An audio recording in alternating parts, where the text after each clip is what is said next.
misy olombelona afaka miaina am-pilaminana raha tsy misy zavatra ajaina na atahorana. Ny olombelona tsirairay nefa dia samy manana ny finoany, samy manana ny zavatra tompony. Ao ny efa mivavaka, ny manompo sampy, ny manompo razana. Tsy vitsy anisa koa nefa ireo misabaka sady tsy atsitsy ary, zany hoe manompo tompo-roa ngamba ny filazako azy.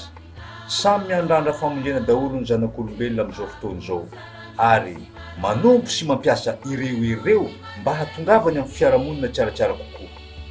Raha aminao ary, izy amin'ireo ny tena mahavonjy.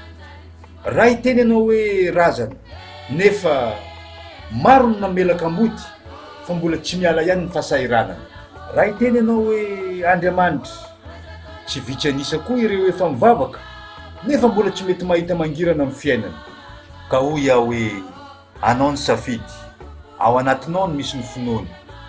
Ka Zagnahary tsy mitahy ny vaka, razana koa tsy tahy, ny foazy angady tsy moanga. Ilay hery ny afo.